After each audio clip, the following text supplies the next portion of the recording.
In this session we're going to rebuild a front hub. This is a Miche hub, Italian. It's very typical of how bicycle hubs have been constructed since about 1880, and they haven't changed much. The only variation is the quality. This is quite a good one. It feels nice even though it's been used. So we need to unlock the cone and lock nut. So we put the spanners on so they oppose one another, and all I'm going to do is use the leverage of the spanners in my one hand, and I'll just squeeze them together like that, and that's unlock them. And that is the ideal way to unlock them. And then we put the side that's still locked in the vise. The vise is essential to many of these operations, just a little lightweight vise like this one. And then I'll unwind the lock nut.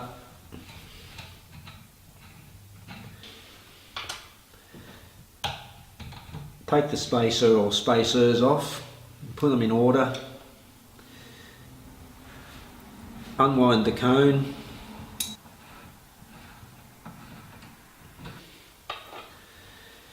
And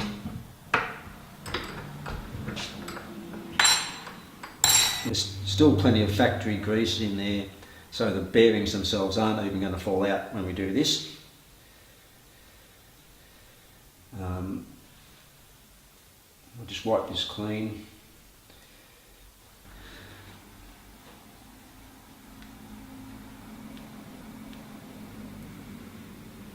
What we'll do with this one is leave the cone and lock nut on the axle.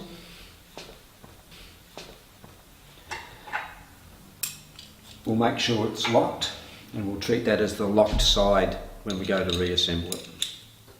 And once again, I'm using two spanners opposing one another, and I'm just checking to see they are locked, and they are. I can't get them any tighter. We need to take the dust cover off the hub to get to the ball bearings and to have a proper look at the bearing surface of the cup.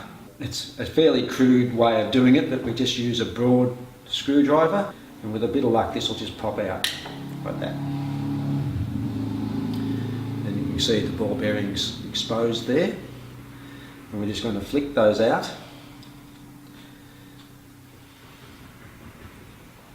The ball bearings to go in there would maybe cost less than $4, and it would take more than $4 worth of time to clean those ball bearings. Do the other side, and we'll just flick them out. There should be 10 a side, but we'll see.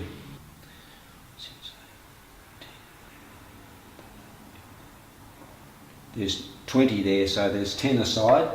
Most front hubs have 10 ball bearings in each side. You should be able to fill the bearing cup with ball bearings, and there should be just a slight gap between the last one. Some people would say to fill the cup and then take one out if in doubt. Much better to have one out than have one too many in there. All I'm doing now is wiping the grease out. You could do this in a parts washer if you wanted to. This hub is in particularly as new condition. There's no dirt, or there's never been any water in here, so I'm just wiping it out. Most of the ball bearings in a bike are still expressed in imperial. So in a front hub they're nearly always 3/16 ball bearings, 3/16 of an inch, not always. We can tell by either measuring with a caliper. This is a Park Tool spoke measuring ruler, but it also has this different size holes, and you just put it through the hole that it fits best, which I've never done before, but it does work. It goes through that one, and it won't go through the next one. So it says there 3/16, and they are 3/16 balls.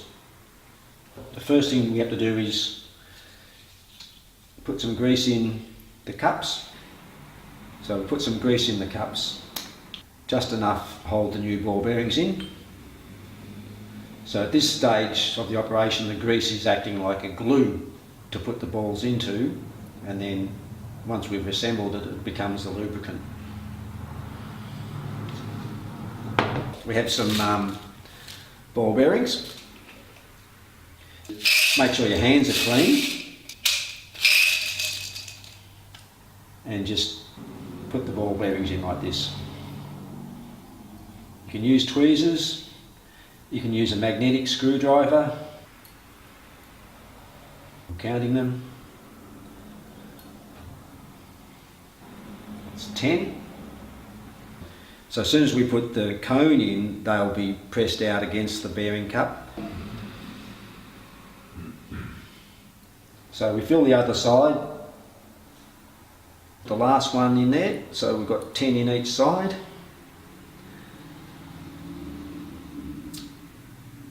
And we need to press these dust caps back into the hub. Just try and get it started straight,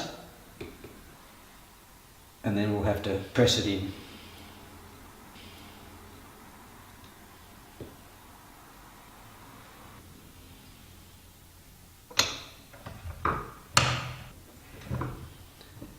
We use the soft jaws to do this so we don't damage anything. This is a pretty crude way of pressing something, but it works. I'm just turning it around so it presses both cups in evenly. And there we go. Just make sure that the ball bearings haven't been displaced while we mucked around with the dust covers. Slide that on carefully. Thread the cone back on. Put the spacer back on and the lock nut, same order as we took them off. Straight to the side goes out, common sense way. We've already locked up that other side when we had the axle out. So we're treating that side as the locked side and this is the adjusting side. Lock it up, take it out. It feels nice and smooth, it feels really good, but it's just a smidgen loose. Put it in again. Hold the cone firmly in one position. Unlock the lock nut. Tighten the cone up, just say 1/8 of a turn. Lock it up again. Take it out. Have another feel. Still feels nice and smooth, really smooth, and I can't rock it anymore. And it's all good. And you would do the same procedure if that hub was still built into a wheel.